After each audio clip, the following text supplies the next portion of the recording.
This morning we're going to take a look, or start to take a look at Numbers 30, 1 through 16. So we're kind of inching toward the end of Numbers, but I want to just go back for a minute and take a look at something we talked about, or started talking about last Sunday.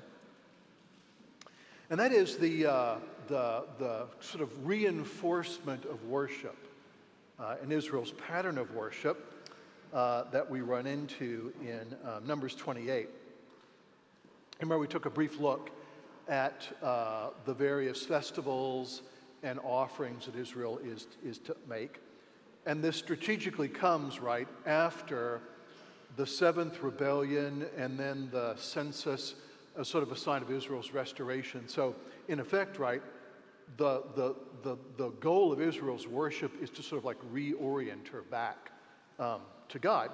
And so one way that you can think of worship, and I think it's still true for today, right, is that worship is sort of a remedy for human sinfulness.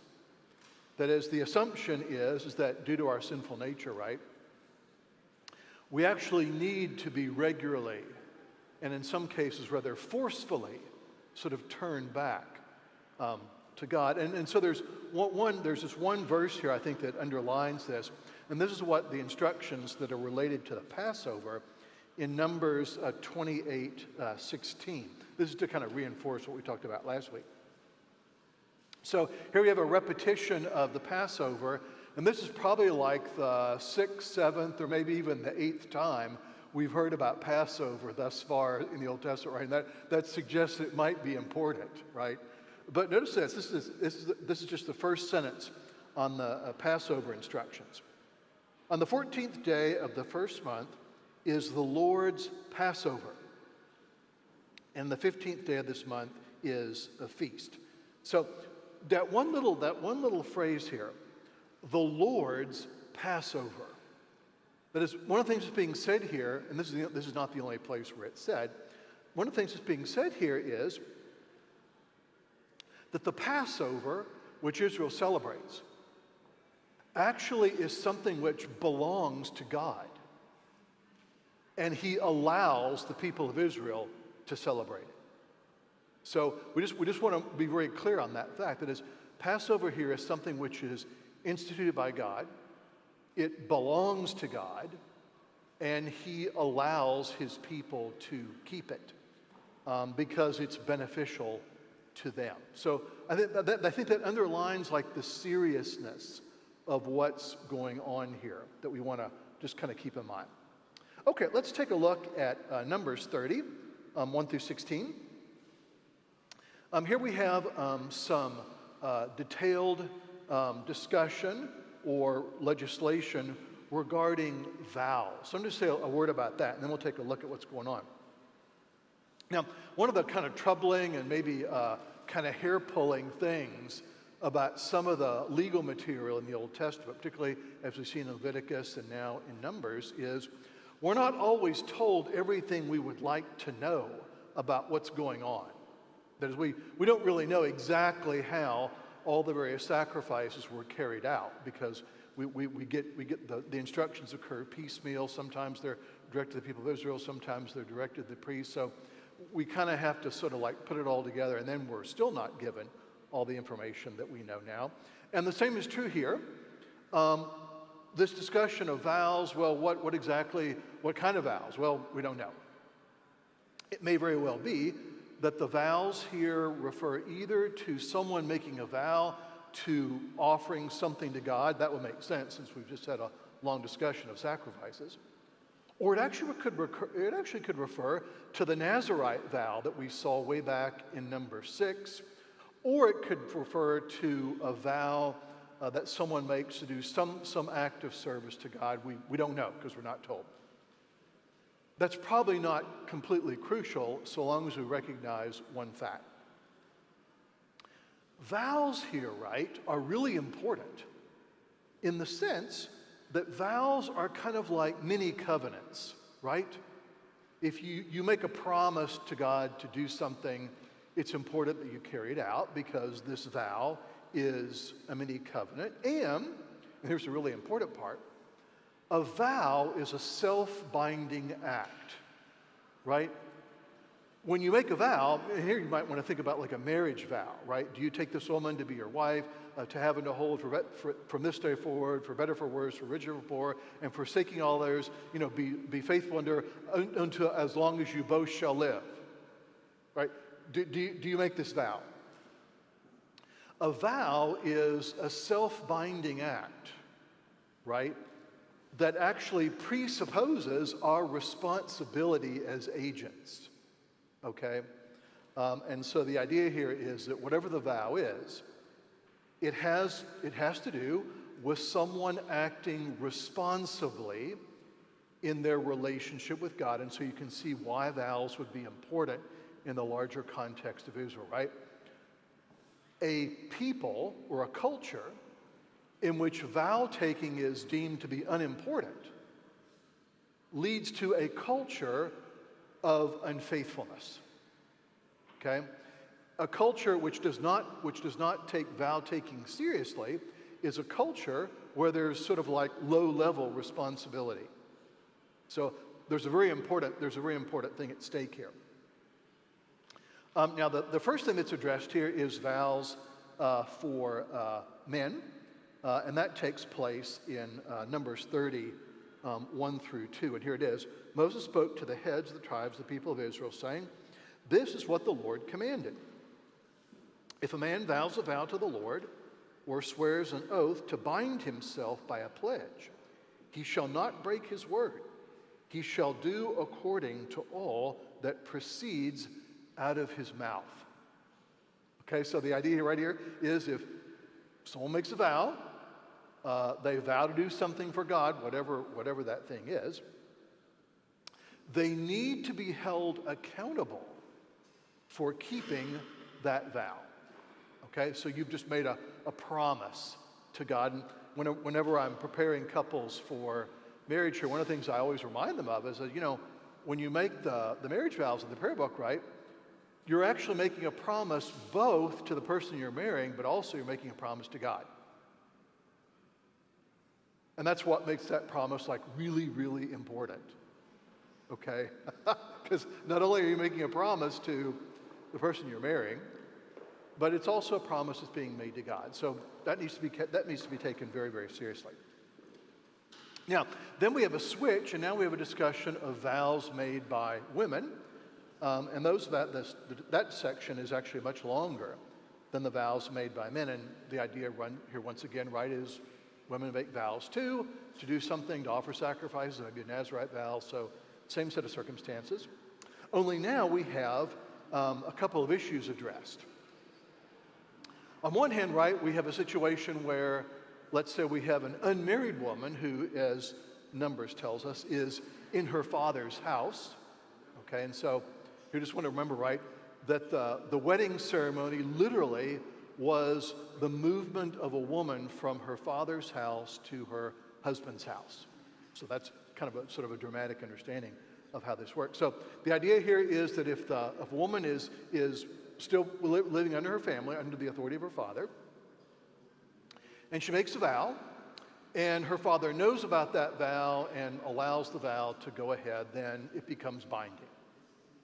On the other hand, if dad hears the vow and says, no, you're not going to keep that vow, she's then released from responsibility from living into it if dad says no. Likewise, the case of a married woman, she may make a vow and her husband hears it and says, yep, that's fine with me. On the other hand, if he says, no, you probably shouldn't be living into that vow, once again, she becomes exempt from keeping it. Now, what's going on here? Now, on the surface, right, this may sound like just sort of like another kind of reflection of the patriarchal culture that we talked about last time, right? But this is the thing with the Old Testament. You kind of have to kind of dig into it before you start making all kinds of assumptions, right? And so that's what we're going to try and do. We're going to try and dig in here a little bit, see what's going on.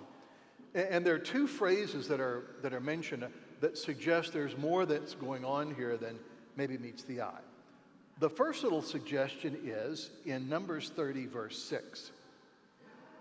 If she marries a husband while under her vows, or any thoughtless utterance of her lips by which she has bound herself, and her husband hears of it and says nothing to her, the day that he hears it, then her vows shall stand. That is, it's essentially phrased thoughtless utterance. Kind of, maybe like a vow that's made with maybe like not a full intention of keeping it. Or perhaps a vow that is such that it probably can't be kept anyway.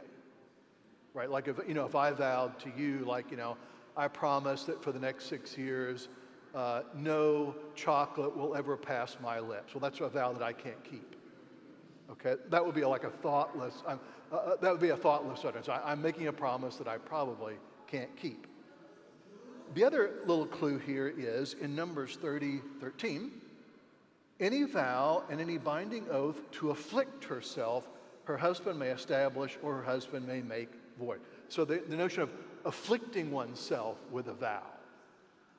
So this suggests that maybe there's a little bit more going on here than might be the case on the surface. And so there are a number of possibilities here that I think we can just mention and then move on.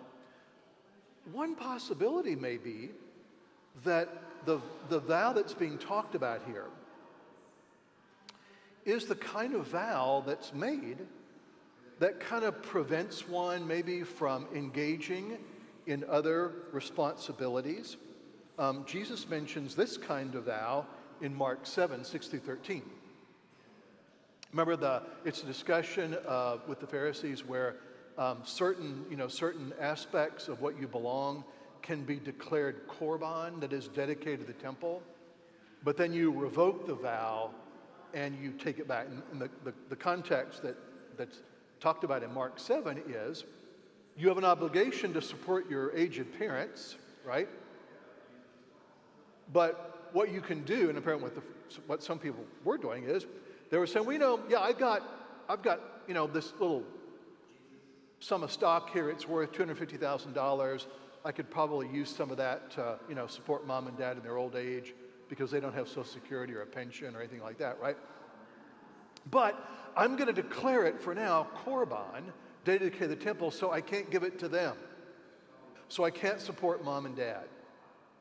And then later on, mom and dad die, and I say, oh, you know what? This $250,000 is no longer korban. I'm going on a vacation to France. That's what's going on here. So one thing that may be going on here is that we're talking about maybe a vow that somebody makes, a vow that a woman makes, that might sort of like prevent her or exempt her from fulfilling responsibilities that really need to be kept. In which case, it's probably good that somebody intervenes to sort of correct the situation. So one of the things that's going on here, I think, and this is kind of like the digging deeper into the text, is we're seeing something really important about Israelite culture. That is, we're talking about a culture that's not sort of like hyper-individualistic like our culture is, right? I'm going to do things my way, and I'm going to get what I want, and, I'm going to do this, and I don't really care what you think, and this is my way of doing things, this is my truth, this is why I, This is a culture in which there's sort of like bonds of mutual accountability. So that if somebody decides to do something that's probably irresponsible or harmful, it then becomes the duty of others to step in and say, no, you're not going to go through with this vow because this vow is going to be somehow harmful or deleterious to our family, our society, or whatever. So that may be one thing that's going on here. Another thing that could be going on here too is, once again, the idea of people making vows that they either have no intention of keeping or cannot keeping, and that needs to be sort of policed as well. I think a good analogy here is, once again, to go back to marriage preparation. So when I'm doing marriage preparation for couples, they go through a process, and the last thing we'll do together is we'll walk through the marriage vows in the prayer book, and I'll have them kind of walk through them, and I always like point out, I say, it's really important that you understand that the marriage vow here, right, is an absolute promise. You're promising to, you, Susie, are promising to love John, and you, John, are promising to love Susie, whatever. Right? You're not saying, I promise to love Susie so long as she's good looking, or so long as I like her, or so long as she does things that I like, or whatever, right?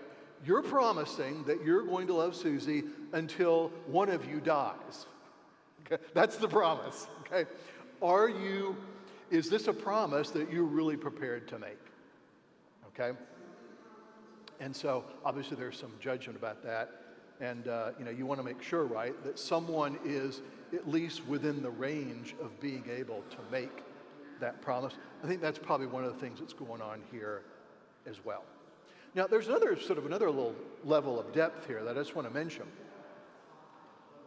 And this relates to a tradition of there sort of being what it's called the four senses of Scripture.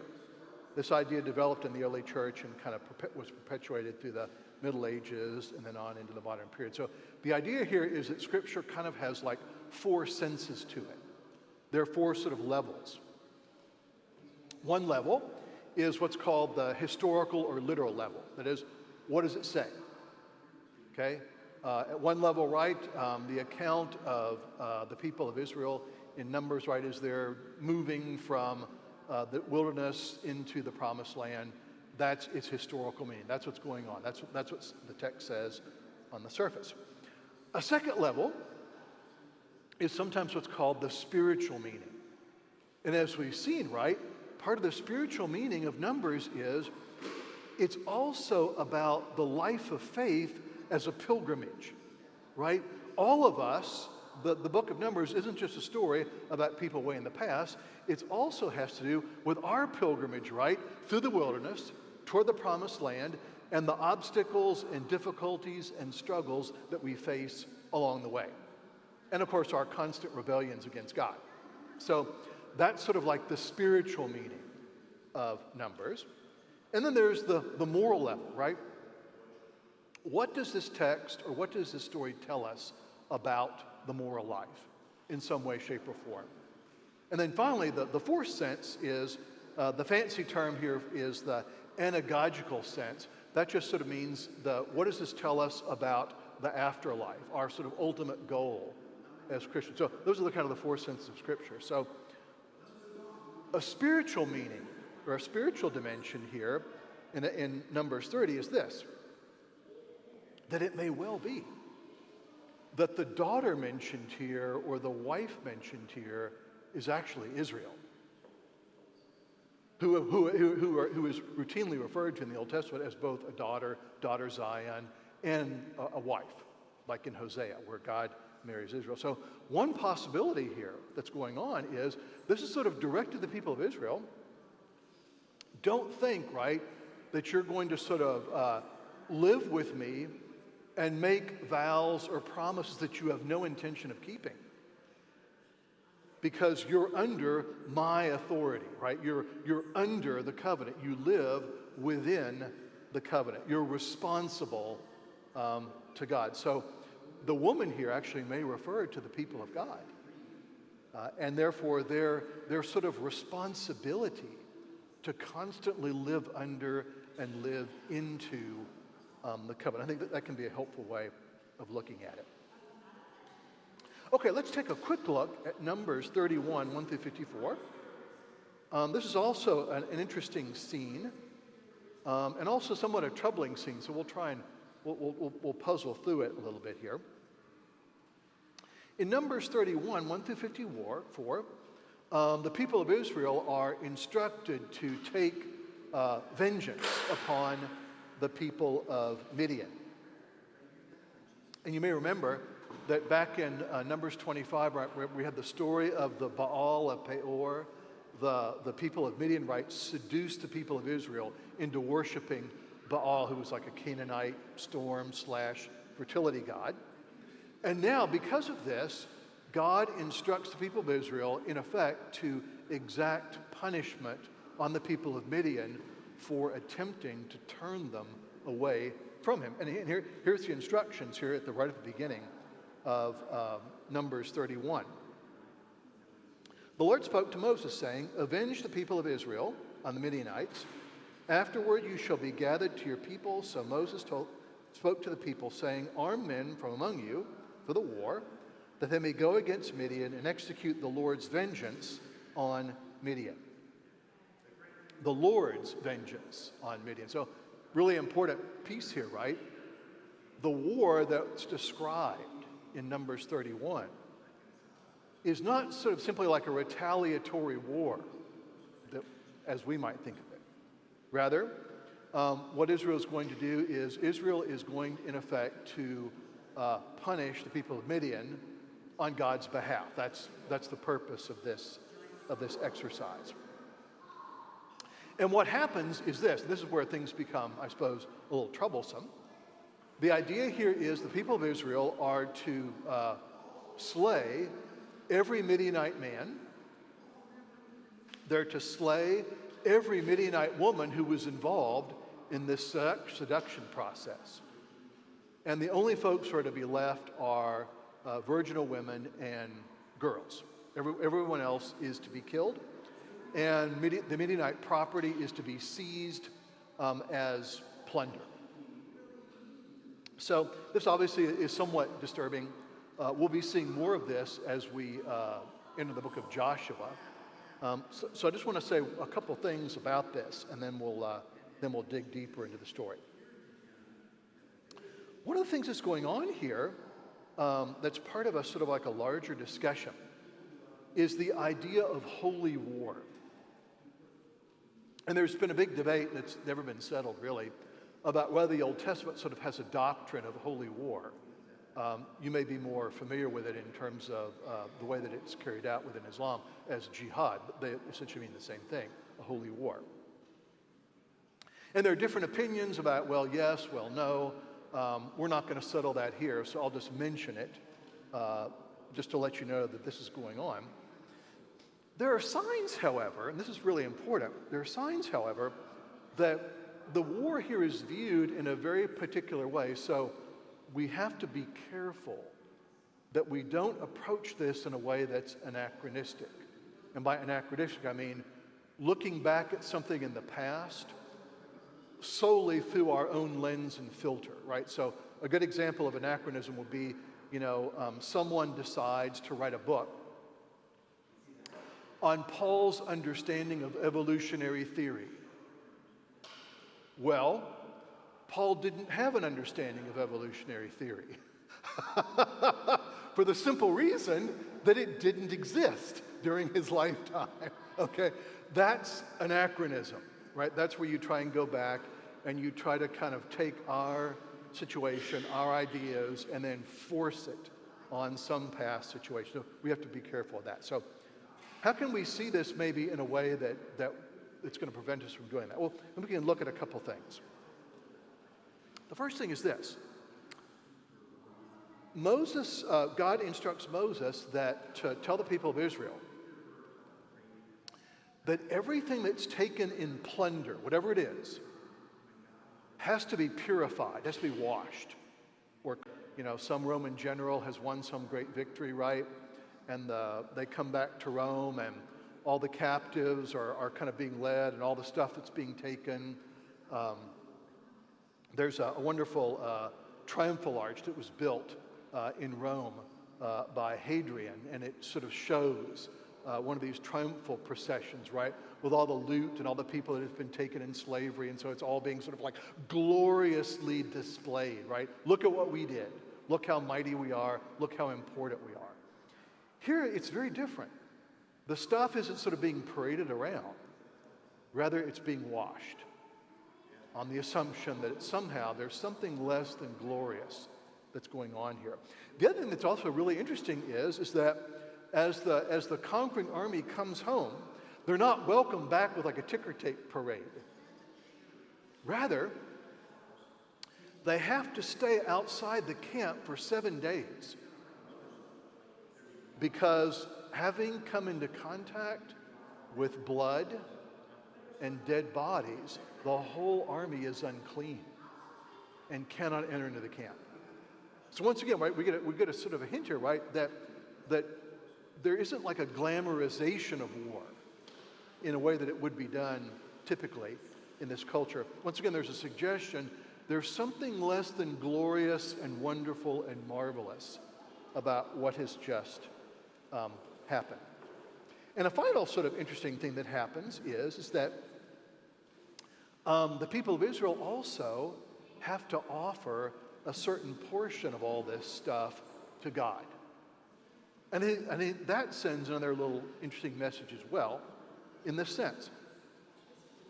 The fact that they have to kind of dedicate some of what's been plundered to God is a way of acknowledging the fact that the only way they were victorious in the first place was that God made it possible. So if we put all these together, I think we get sort of an interesting picture, and the picture looks something like this. Yes, a war took place. Yes, it was awful. Yes, it was bloody and destructive. But it is not to be glamorized. It is not to be sort of figured into a tale of how great and militarily powerful the people of Israel are, because it wasn't their victory. It was God's victory. They were instruments in the victory, but it wasn't their victory. Now, another thing about this story I think that also is kind of interesting is this. The other thing I think that kind of completes the picture of war here is that once the people of Israel are settled in the land, we really don't hear any more about war or conquest. That is, it's very clear that while the people of Israel do in fact settle in the land of Canaan, and while they do drive out some or a good deal of the native inhabitants, we don't have any understanding in the Old Testament that somehow the people of Israel are a conquering military people, right? Because once again, that's really not part of the narrative.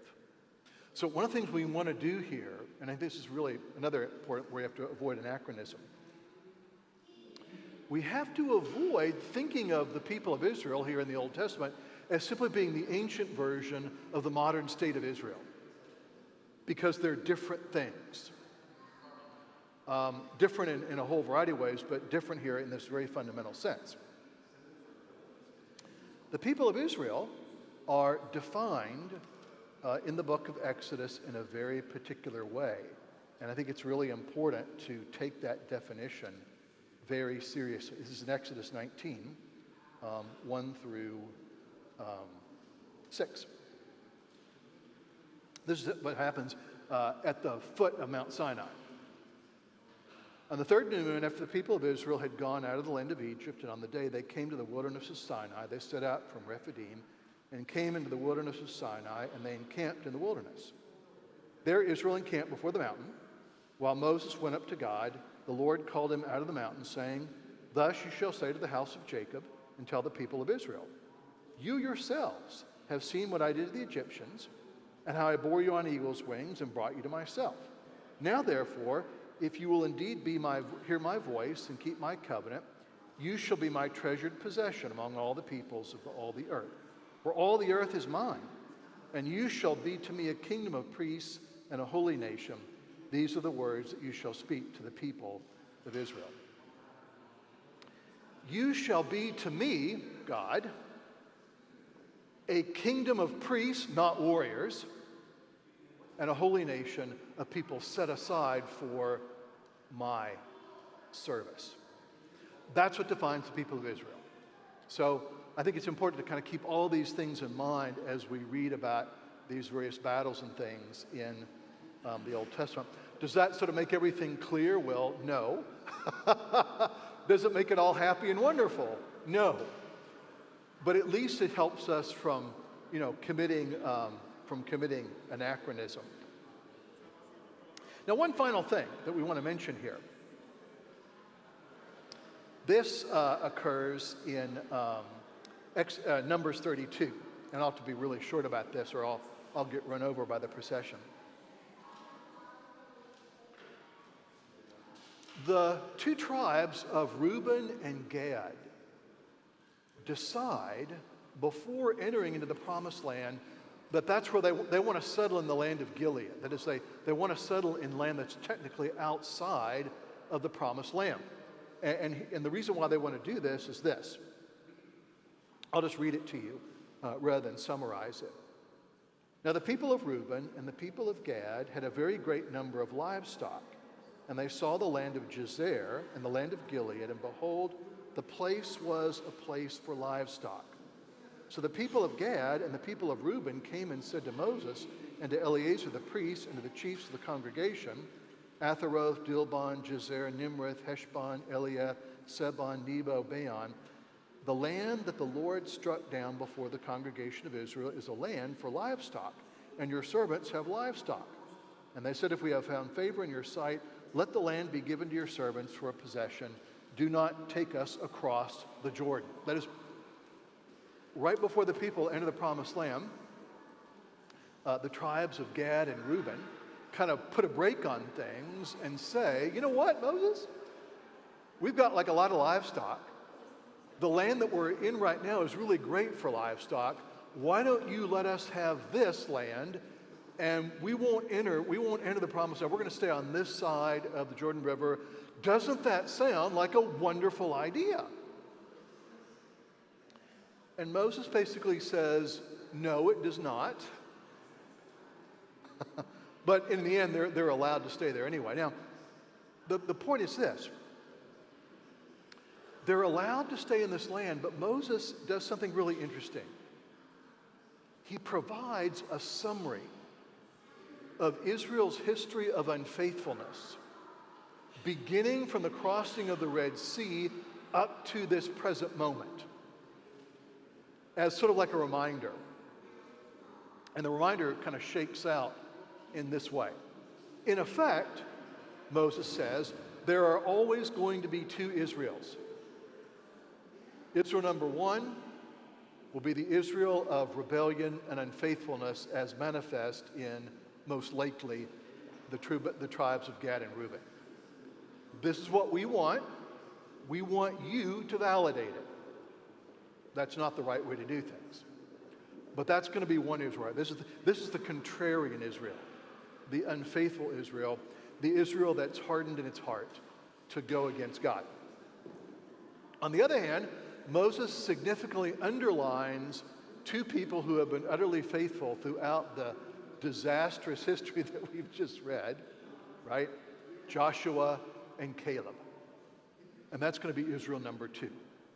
There's going to be an Israel that is faithful, that is obedient. And these two Israels are going to live side by side and in conflict. And in many ways, the Old Testament is going to be the story about how these two Israels live together. And in a sense, once we get in the New Testament, if we ever get there, we'll see that story continues on, where there's an obedient Israel and a disobedient Israel kind of inhabiting side-by-side placements. Okay, we'll stop there, and what we'll do is we'll pick things up in Numbers 33, and hear the completion of the journey to the edge of the Promised Land.